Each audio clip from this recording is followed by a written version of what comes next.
Today's comics market is ripe with new titles by creators who are determined to get their books into your hands. My name is Henri Compen.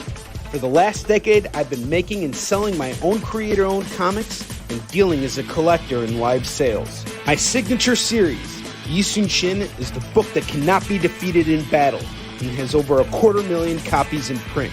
Now I'm taking comics to the next level and laying the groundwork for my fellow creators to get their voices heard so they can connect directly with you. This is your chance to engage live with top comic book talent and get your comics signed without having to wait in long lines or pay any fees. But remember, we only have a limited amount of their books in stock, so always remember to call it as you see it.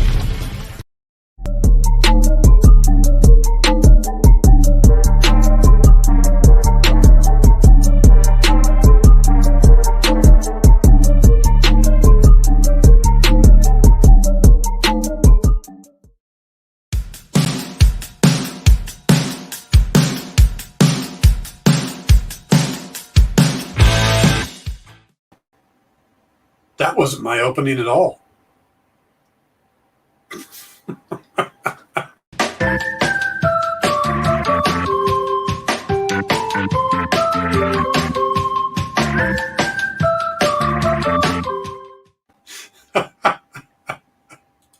Good afternoon, everyone, and welcome to the Dan Wickline Show. I am your host, Thor Odinson, god of parties, and welcome to Midgard.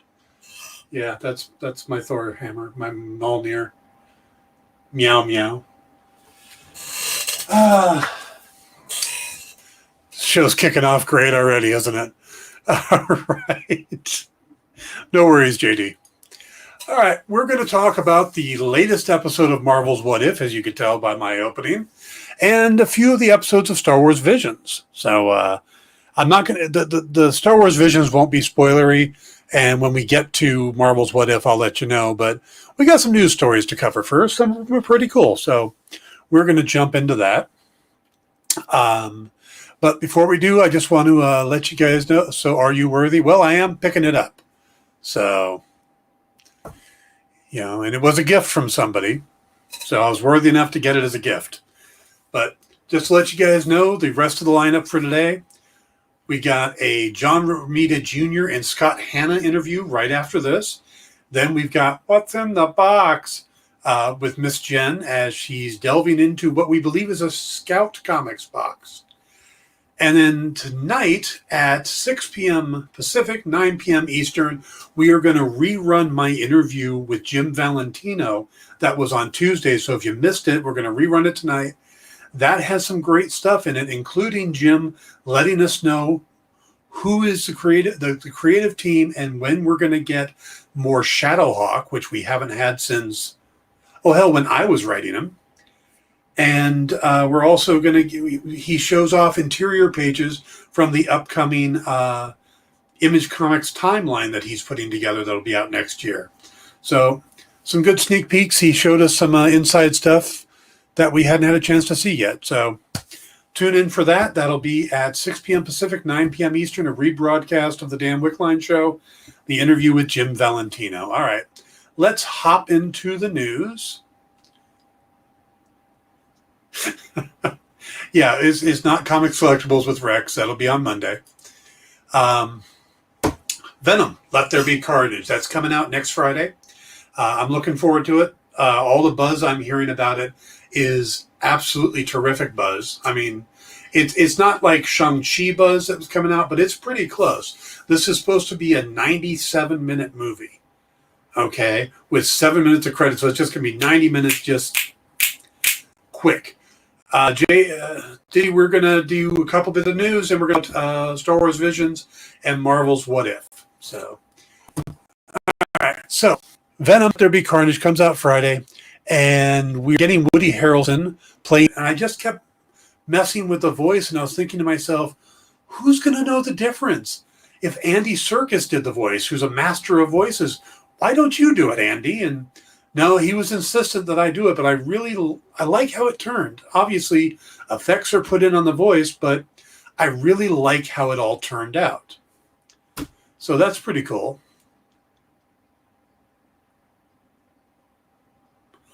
No, JD, I'm here. I'm not sure what you mean, JD.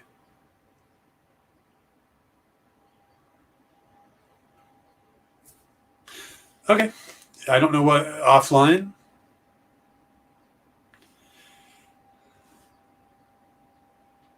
Oh, okay. All right. It seems to be back up though, I hope.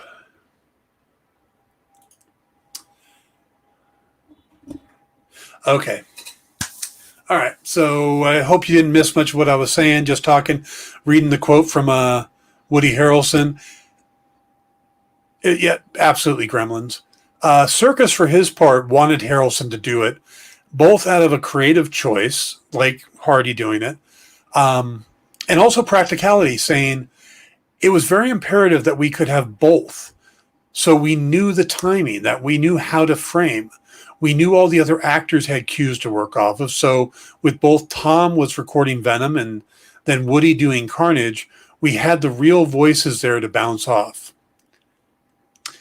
Now, I'm looking forward to seeing the film, like I said, and I'm hoping that there's going to be a point where we have Venom and Carnage talking to each other, because it's the idea that it's Woody Harrelson and Tom Hardy doing voice changes and all this stuff and talking to each other. Just that strikes me as funny. And I really appreciated Hardy's performance in the first movie as Venom and how they interacted. And I talked about it yesterday that that he likened it to The Odd Couple, and in one of the most bizarre quotes I've ever seen. But yeah, it's a fun setup having them talk to each other like that. But Digi says, I saw that they changed Woody's hair out. Yeah, the Sideshow Bob haircut he had at the end of Venom was horrible, and I am so glad. And while it was close to what it was in the comics, I am real glad that Andy Serkis came in and went, no, we're not doing that. So, yeah, Cletus Cassidy uses a flat iron now and some tweezers and maybe a stylist. But then he looks like he's got a girlfriend. So don't you fix up your hair a little when you start dating again?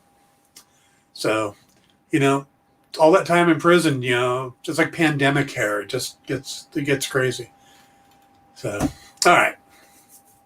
Also in yesterday's show, we were talking about Charlie Cox and his desire to play Matt Murdock Daredevil again kind of keeps him from saying much of anything. He doesn't confirm nor deny the rumors that he's in Spider-Man, stuff like that, because he doesn't want to piss off Marvel's execs. He doesn't want to say something that is going to, keep them from hiring him in the future.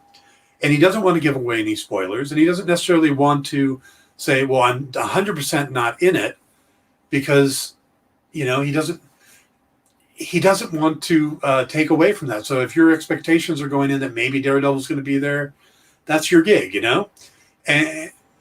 And well, today we've got a quote from Vincent D'Onofrio about the fan push to have him return as Wilson Fisk, a.k.a. the Kingpin. And he says, I do take it as a compliment. I so badly want to play the character again. I love the character. I just have to wait for Marvel to ask me. I think it's very clear that I would, and the fans know that I would jump at the chance to play again. I just need to be asked.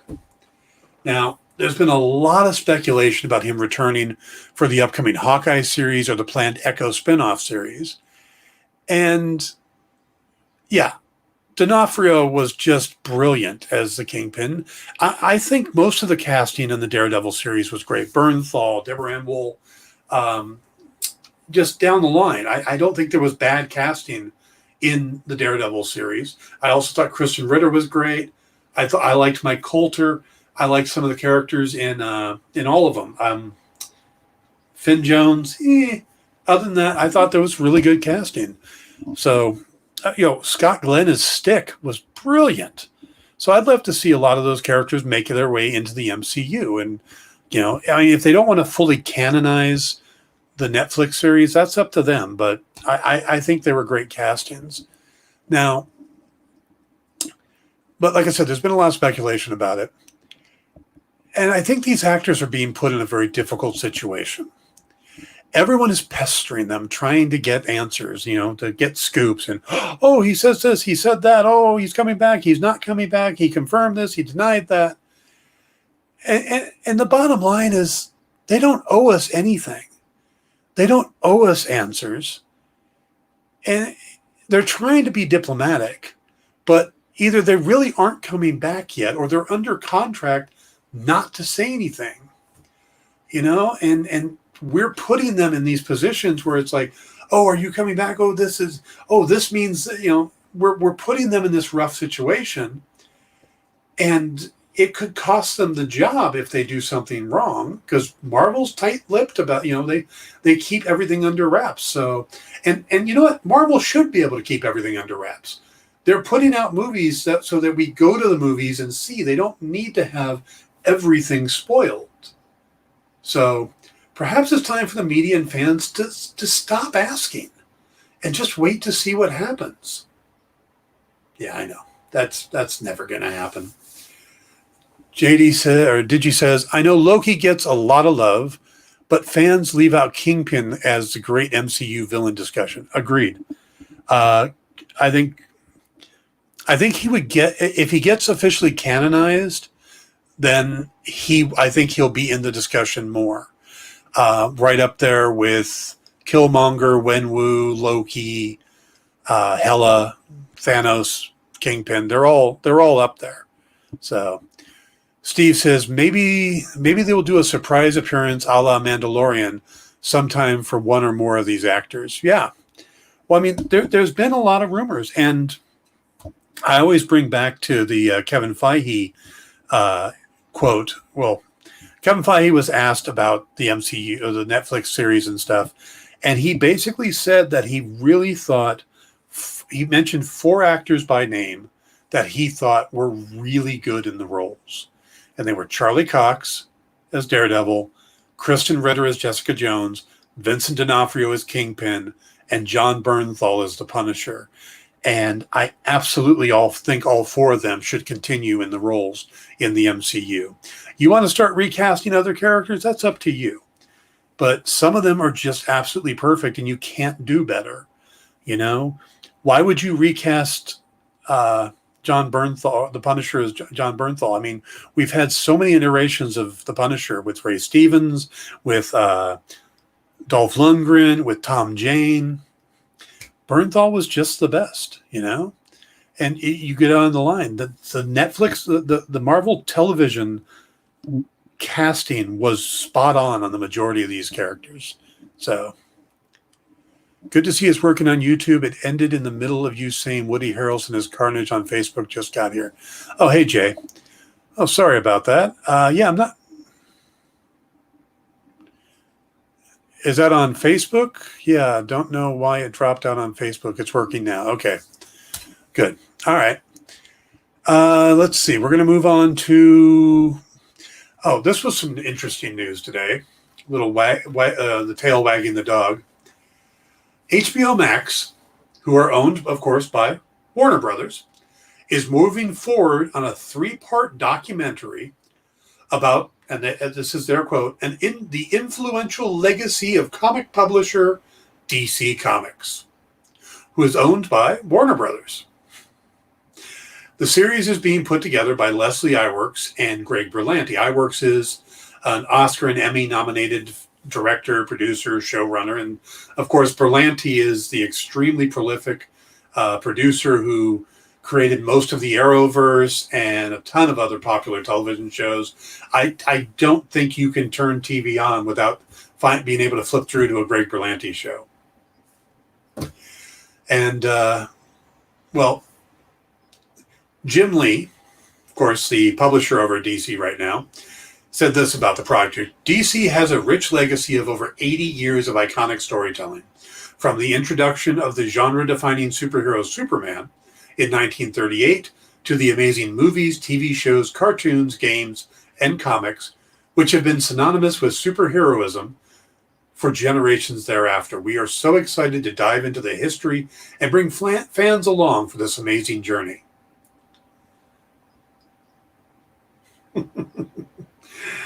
Digi says, I've heard DC Comics makes some good books. I'll have to check them out one day. Yeah, you might be able to find one at the local comic shop, one or two. Yeah.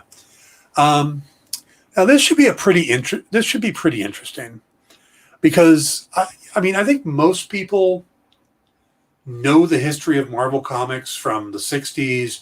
You know, they know about Martin Good. I mean, it's a little more common knowledge. There's probably a dozen books out there where you can find out about Martin Goodman and, you know, all the things he did and how he ended up at one point was distributing through National Periodical, which is DC Comics now.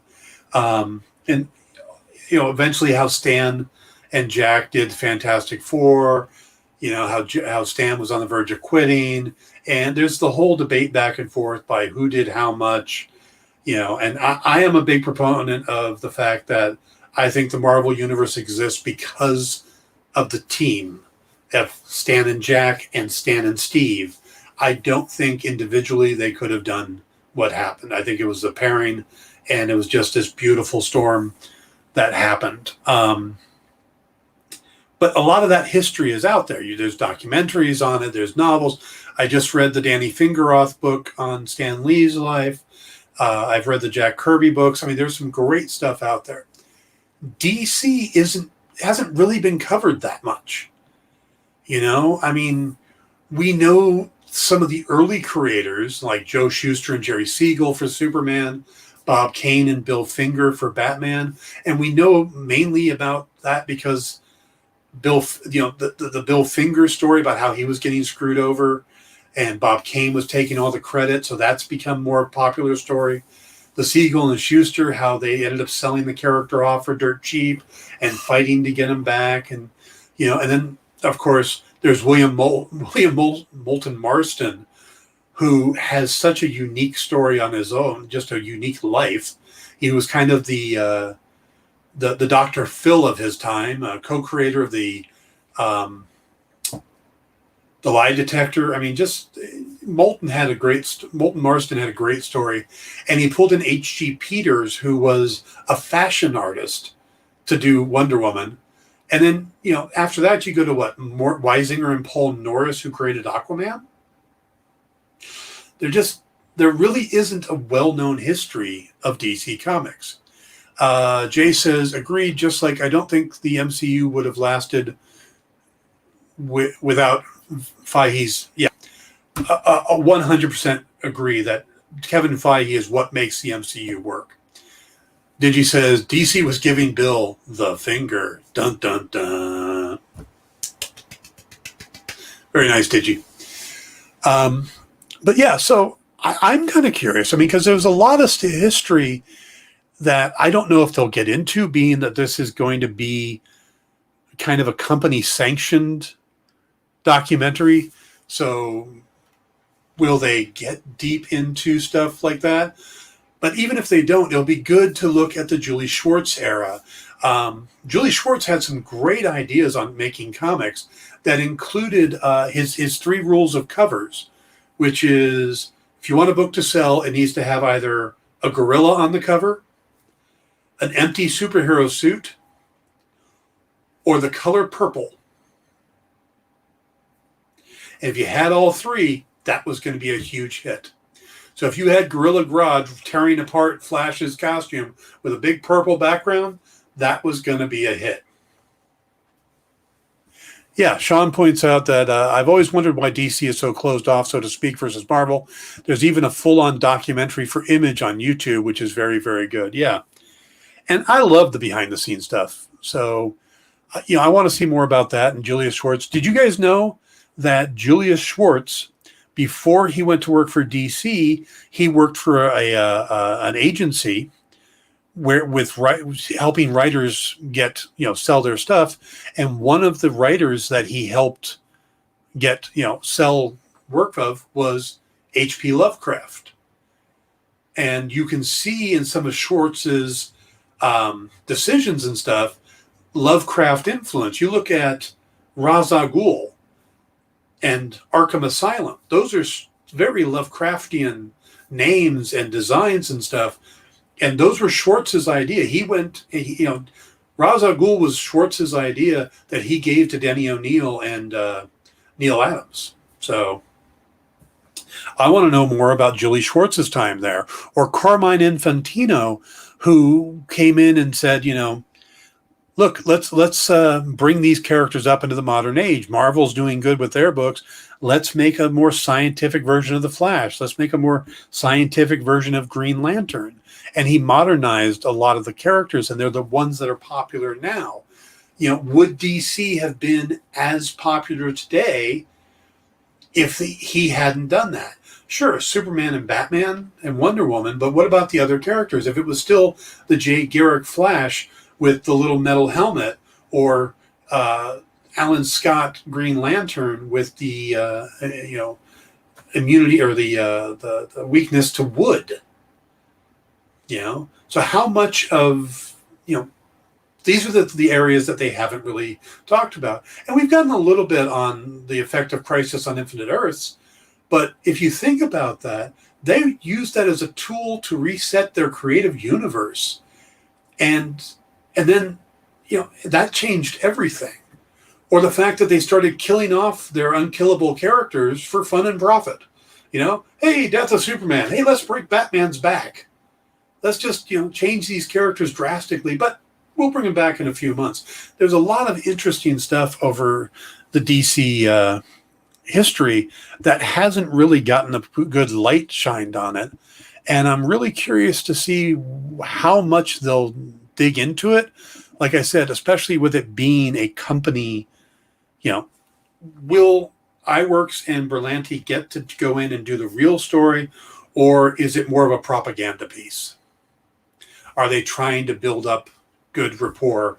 Because Marvel does seem to be the big one right now, I mean, I think if you go out and say, okay, name a superhero, there's a good chance someone's going to say Superman or Batman or Wonder Woman.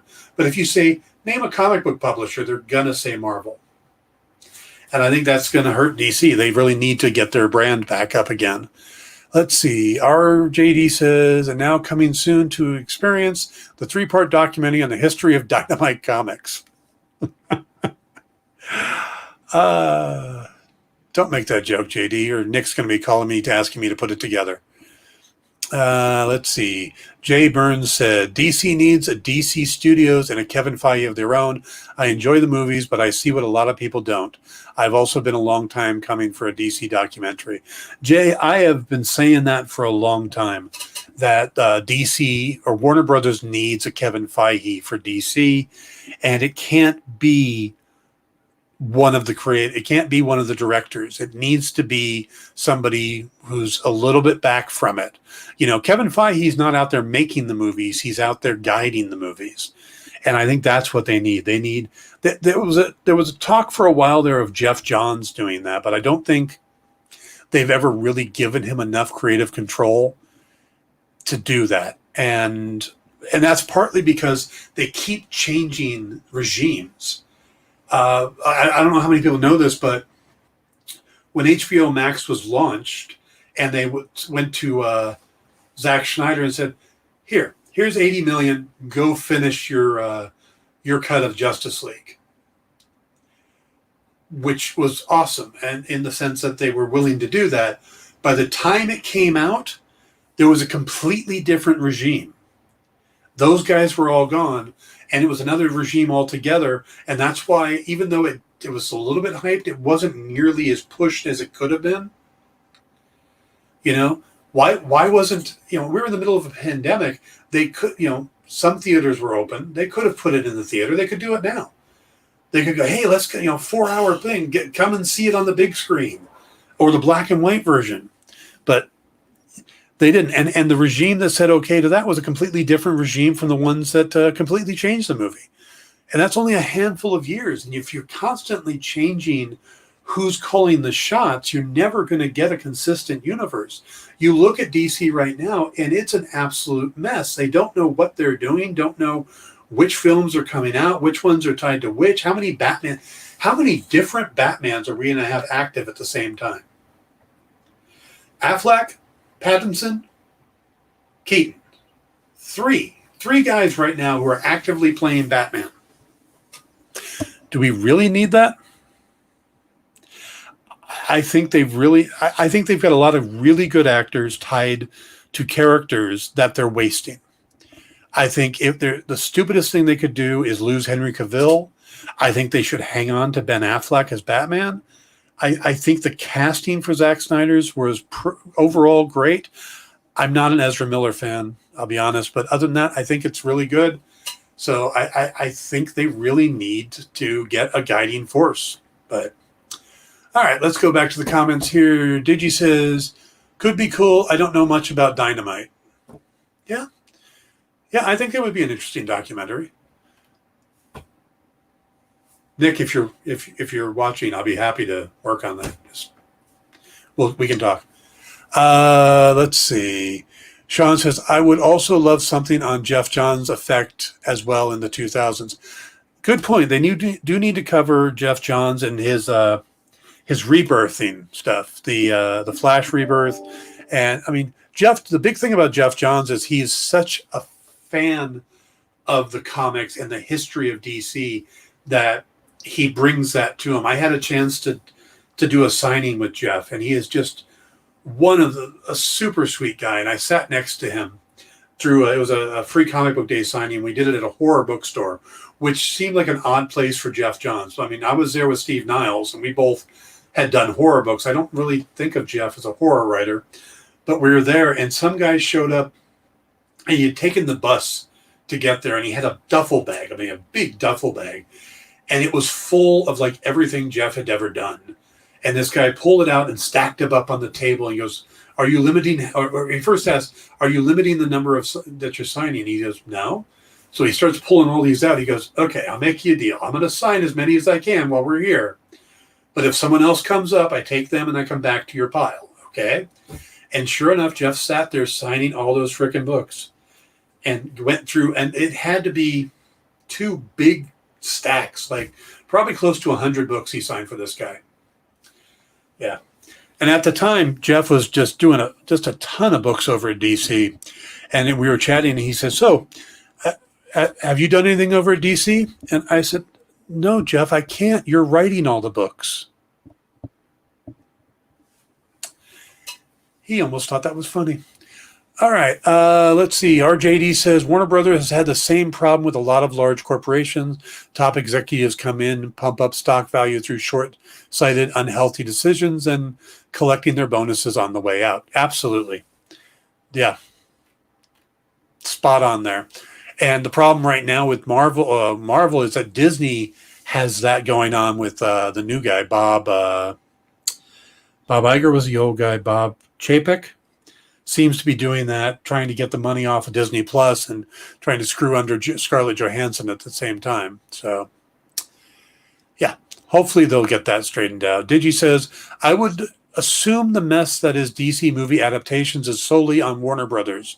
It seems like something a bunch of Hollywood suits would be fumbling. It absolutely is.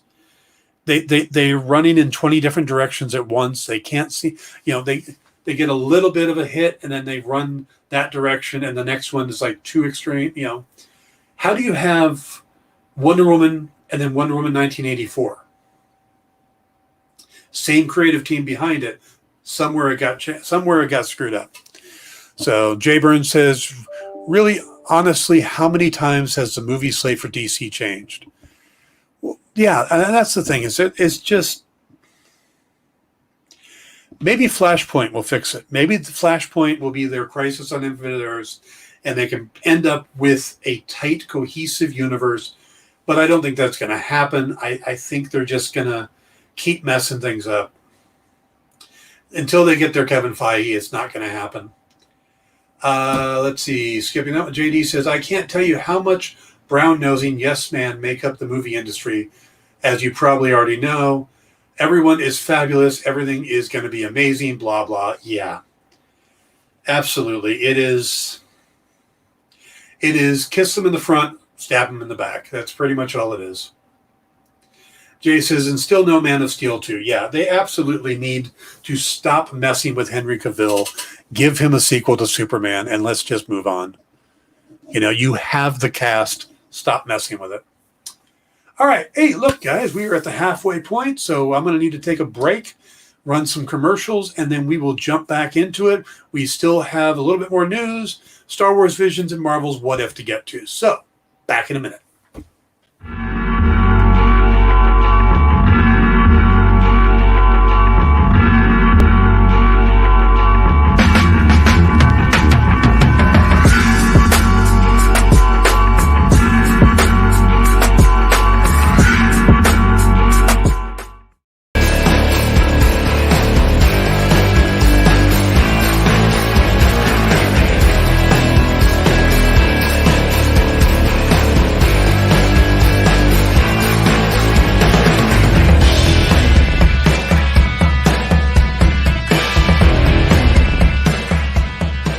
You are watching Minute to Skim It on the Experience, so hello. All right, we've got lots of books to review for you guys today. And Hannah just basically showed up just the number ones and showed them to me, and I was like, oh, we have just for the indies. Just for the indies, yeah. I was like, we have got a lot to do.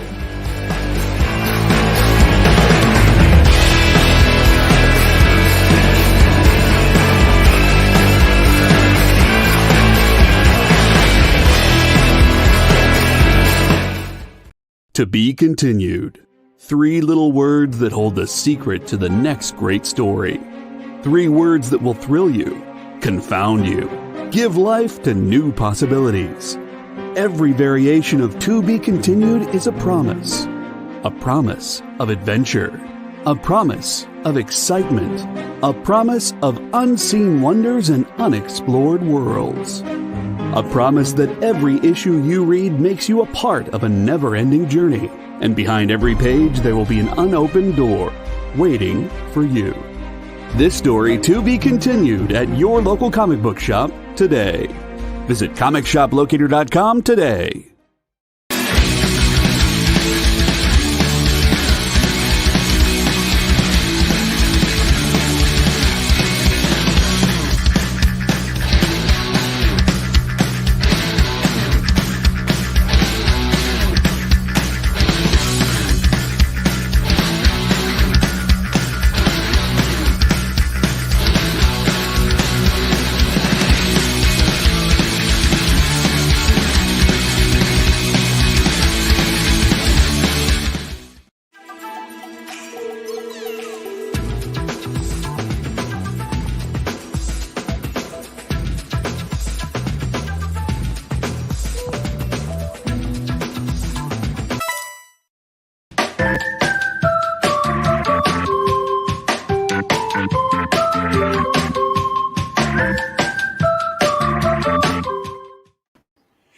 Hey guys, we're back and we're talking about, the latest news. If you guys wonder what I do during our little commercial break, no, I don't get up and run to the restroom, go get a drink or anything like that. I will hop over to the entertainment news sites to see if anything's breaking, just so I can cover it if it comes up. And there is this incredibly inside baseball story right now that popped up on Deadline. I'm going to give you one paragraph from it because it shows what is news now compared to what it used to be. Because the story is basically how Universal has reserved dates for 2024, which shows you just how far in the future we're looking now. But Universal has RSVP'd the following dates for 2024. January 12th, and then February 9th for an animated film.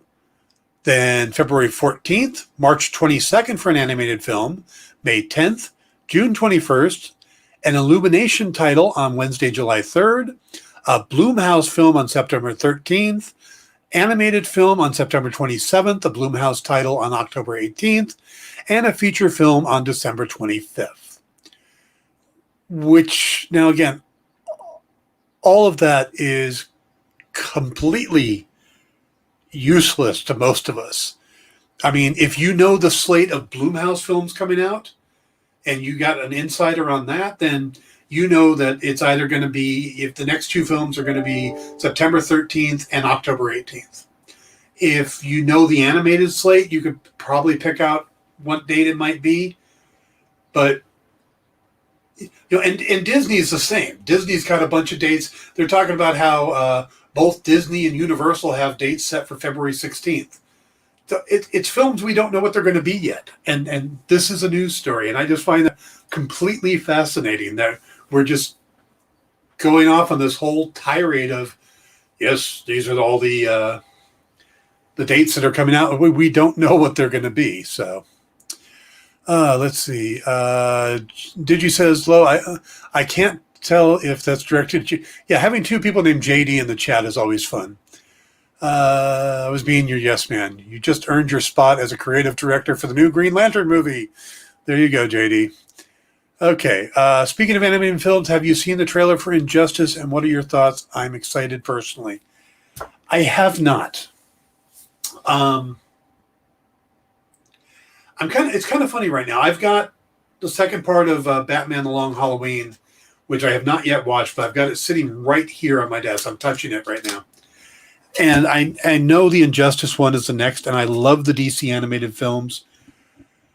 But I'm kind of in this weird place mentally where I don't want to deal with dark stuff. The Marvel's What If is getting a little dark for my taste right now. Thankfully, Party Thor changed that. But I think it's just so much negativity in the world that I like to go to comic stuff for escapism, for superhero, and when they get very dark, and Injustice is about as dark as you get. So I will definitely watch it. I'll watch the trailer sometime this week, and hit me up next week and I'll tell you my thoughts on it. But no, I haven't brought myself to watch the trailer yet, but I will. Okay. I had one other news story to do. That's this is kind of a silly one, but I liked it. With the upcoming premiere of the Daniel Craig's fifth James Bond outing, No Time to Die, which comes out next month, Daniel Craig has been made an honorary commander in the British Royal Navy. Now, that's the same rank that James Bond holds in the films. And now if you're thinking, honor, it's like getting a honorary doctorate from a college. Well, in this case, honorary naval officers are considered public ambassadors for the armed forces. So they do go out and speak about the British armed forces and stuff like that. So there is something to it. And according to a statement posted on the official 007 page, Commander Craig is keen to support personnel with the Royal Navy, with particular interest in service families. And Craig himself said, I am truly privileged and honored, and since he's British, he said honored with a U in it, to be appointed the rank of honorary commander, which is funny because honorary doesn't have the U in it. Honorary commander in the senior service. Well, I got to tell you, at least it's better than a star on the Hollywood Walk of Fame, which just takes a certain number of signatures and a cash payout. That's why you notice that suddenly a movie comes out and that person's getting a star on the Walk of Fame. Yeah. So, all right. Let's move on to, I'm going to talk a little bit about Star Wars Visions. And I don't want to get too much into it because I've only seen 3 of the episodes so far. I haven't had a chance to watch all 10. I didn't realize they were just going to drop all of them at once. But I sat down and I watched the first 3, and I think that's going to be a good representation of what we're likely to get from the series. And it's not good or bad. I'm just saying that it's a good sampling, I think. And I watched The Duel, the Tatooine Rhapsody, and The Twins. And like I said, it's a good sampling because it's a good variety of the different anime manga styles that are out there. All 3 had very different art. And my favorite has to be The Duel. It had a very classic Japanese art style that you don't, not really so much the anime manga that's popular now. It looks more like old style Japanese art. And it's done in black and white, except for they'll put in red when it's a lightsaber. And it's only red because of the story. There are no green or blue or yellow lightsabers. And definitely no purple. There's no Samuel L. Jackson in this. But it really felt like a Kira Kurosawa homage. You know, I mean, it's a Last Ronin story. The small village being overrun by bandits. They hire some mercenaries to help them, but they don't work out. And then the Last Ronin has to come in and fight. And he's basically well, I don't want to get into any spoilers on it. So basically, it's a very Akira Kurosawa type film. It also has a feel of The Mandalorian, which is heavily borrowing on that. So for me, that's the top one of the three. This was just, I watched that and I was absolutely hooked. The second one, Tattooing Rhapsody, was interesting and I liked the story. The art was so different from the other one that it really threw me off, but it kind of grew on me. And I like the music. It's a musical story. It's about a band in the middle of the Star Wars universe, which I thought was kind of an interesting take. It gave me a real vibe off of the Gorillaz. You know, I got that kind of vibe. And like I said, it was an entertaining story. Then there was The Twins, which I'm kind of hit or miss on manga and anime. Some of the stories I love. I used to watch them all the time. And some of the stories I'd love and get into, and others just wouldn't make a lot of sense to me. And maybe it's the translation, maybe it's the pacing, I don't know. And The Twins fell in that category, that it didn't make a lot of sense to me, and it didn't really feel that connected to the Star Wars universe. It felt like it just kind of borrowed a couple things, which is strange to say because the duel was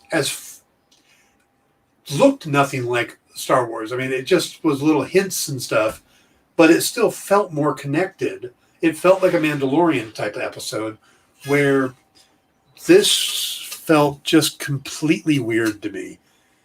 Just completely, you know, so it really turns out that you know, there's one of them I would say I recommend. I would definitely watch The Duel. If you got time, watch the Tatooine Rhapsody, because it's entertaining. And I could see skipping The Twins, but I think that's what it's going to be, because this isn't a cohesive storyline. You know, where this is literally them going to 10 different studios. Hey, do you want to play with Star Wars? Let's see what you come up with. And so I think there's going to be some that people are going to absolutely love, and some that people are going to be like, it's okay. And it's probably going to be different for everybody, because I think anime works that way and manga works that way. You get all these different styles out there, and some click, some don't. You know, there are mangas out there and animes out there that I absolutely loved, and some that I can't get into. And yeah, so that's my thoughts on Star Wars Vision so far. I will get back into the other episodes, and maybe we'll be talking about them on Tuesday. We'll find out. Have to see how next week's going to shake out. All right. Let me remind you that directly after today's show, there's going to be a rewind interview with John Romita Jr. and Scott Hanna. Then we've got a new episode of What's in the Box, as Miss Jen dives into a box of comics. Not even she knows what might come out, though we do know that it's from Scout Comics. So this could be really interesting, especially if you're a Scout Comics fan. I know Sean Butler is, so we'll have to see that. And then after that, we are going to rerun Tuesday's Dan Wickline Show, which was an interview with Image co-founder and Shadowline publisher and creator of Shadowhawk, Jim Valentino. And in it, Jim gives us when we're going to see more Shadowhawk, who the creative team is on it, and also an inside look at his upcoming book, The Image Comics Timeline. So not a documentary, but Jim was interesting. He talked about how he understood when Image started how important what they were doing was, and he's been keeping everything, all the notes, all the important stuff. He's been hanging on to it all. He's been kind of the historian for Image through the years, and he's sitting down and doing up the Image timeline. So that should be interesting to see. And he shows us actual interior pages he has printed out that shows the layout and stuff. And it's pretty cool looking. So check that out. 6 p.m. tonight, 6 p.m. Eastern, 6 p.m. Pacific, 9 p.m. Eastern. All right. So Marvel's What If. Spoiler warning, please, JD, if you would.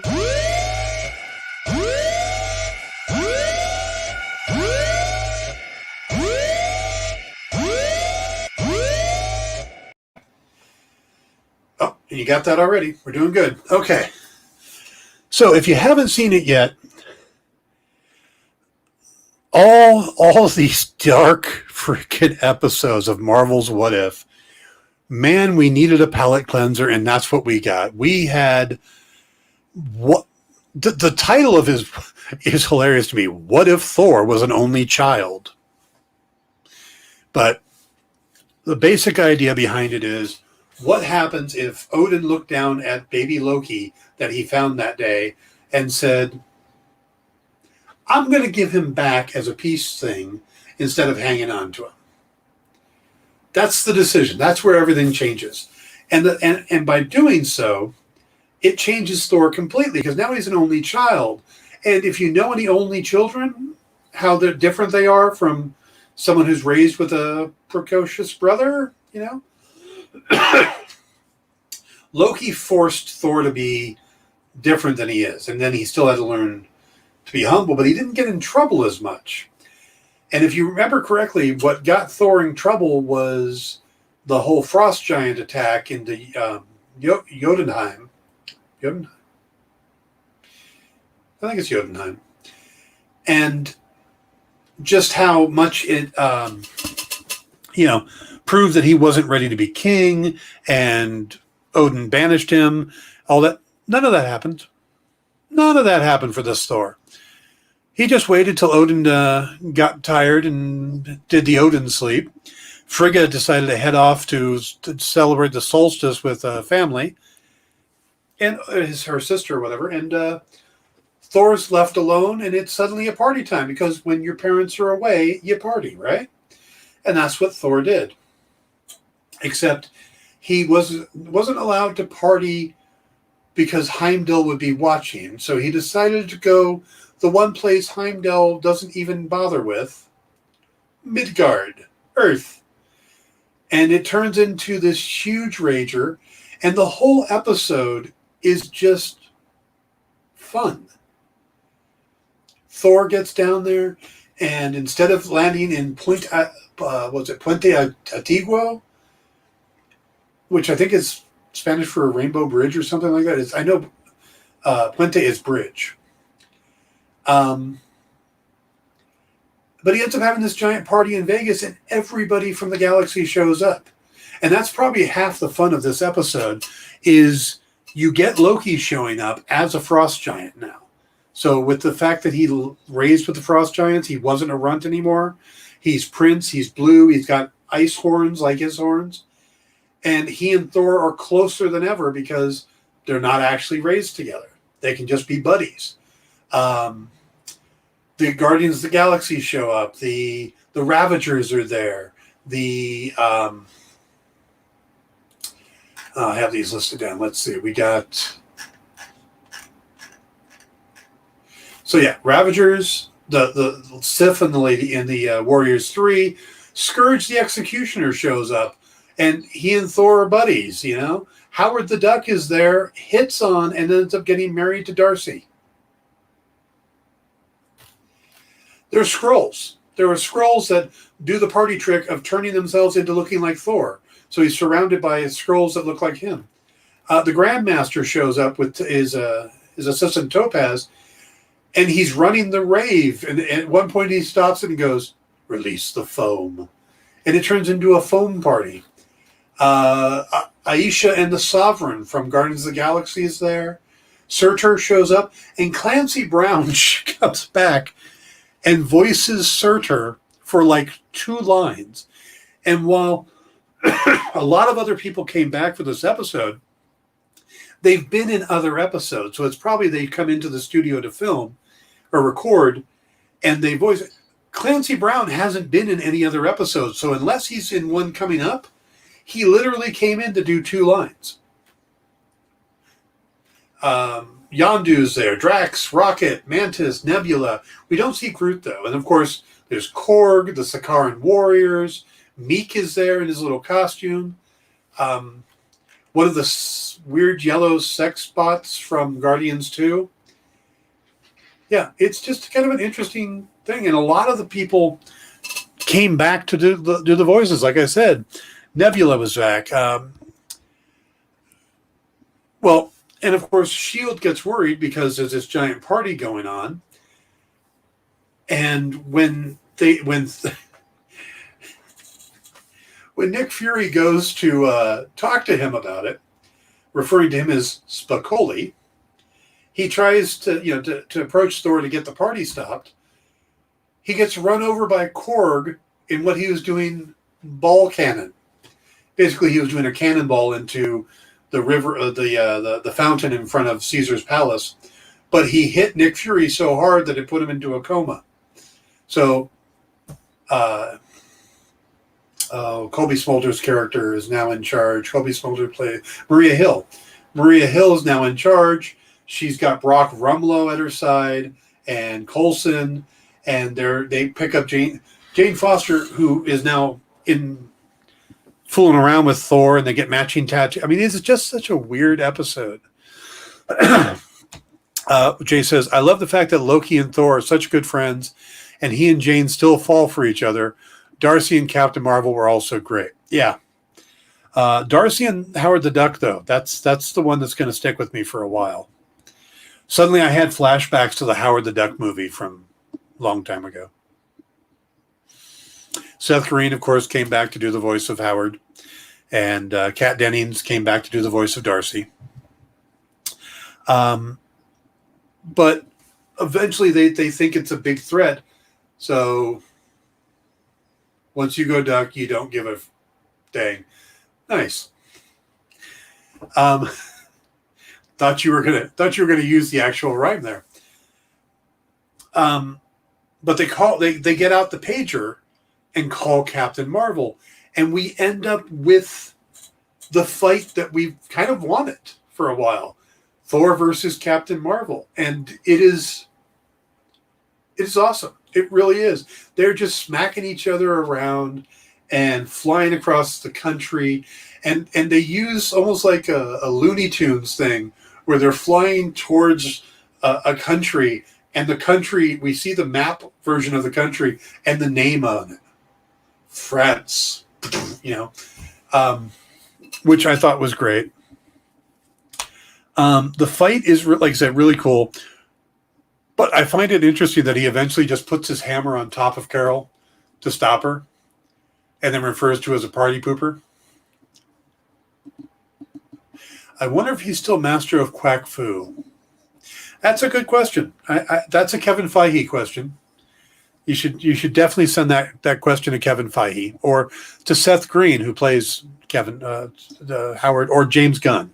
Actually, James Gunn would probably answer you on Twitter if you tweeted him that question. It may not be the answer you want, but I think he would actually answer that question. I think the fight was a lot of fun. There was a lot of callback references. I love the fact that Carol, because she hasn't been on Earth that much since the 80s or and 90s, when she sees Thor, she refers to him as Whitesnake. And that is a trait I hadn't really noticed in the MCU. But anytime they don't know somebody's name, they go with a pop culture reference. When Cole Obsidian showed up, Tony Stark referred to him as Squidward. When he met Thor, it was Point Break, and it just on and on and on. They give these names that these pop culture things, and I think it's kind of a neat little thing they do, and they're carrying that forward in through What If. But all of the party thing aside, this is one of those happy ending things. None of it really matters. It's an inconsequential story. Frigga shows up. Thor's in trouble. I mean, it's a fun story. The important part happened in the last few seconds. The watcher is surprised when a portal opens in front of Thor and Ultron drones come through, and then a version of Ultron comes through in full armor with most of the Infinity Stones in his chest and one in his forehead, and then the helmet lifts up, and we see the Vision's face inside the helmet. And so what we're getting is that an Ultron from a universe where he was able to get into the Vision's body that he had created with vibranium, then armors up after that, which just seems horrible on top of horrible. And then he gets the Infinity Stones. So you have like this ultimate version of Ultron, and he's just coming through to this planet, and it surprises the watcher, which makes me believe that this is going to be the threat. This is going to be the thing that makes Uatu get involved and pull these characters from the other universes in to take on this Ultron. And I think it's going to involve zombies, and it's going to involve Captain Carter and T'Challa Star-Lord and Killmonger Black Panther and Party Thor, and all these characters are going to be pulled together to take on this version of Ultron. I think this is where they're building up the What If series. So if you haven't seen the episode, like I said, it's a fun episode. It's a lark. You'll enjoy it. It's silly. It's neat to see Jane and him flirt. It's neat to see all those cosmic characters popping up. It's a who's who type thing. The way the different characters are interacting, how Thor's afraid of his mother. Just down the line, it's a fun episode. And then you get to seconds away, and Watcher even says it's a happy ending. They live happily ever after.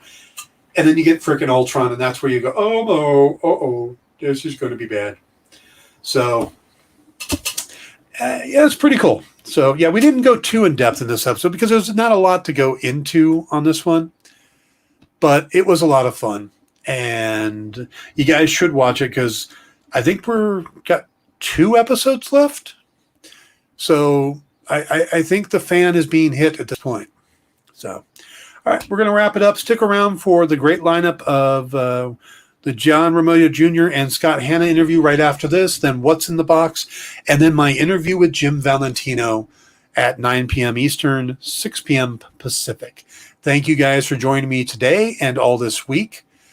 Jay says, did you call something like this at the beginning, Dan? You are psychic. No, I just watched the trailers. I do. I just watched the trailers and stuff. But so, again, thank you guys all for coming in this week.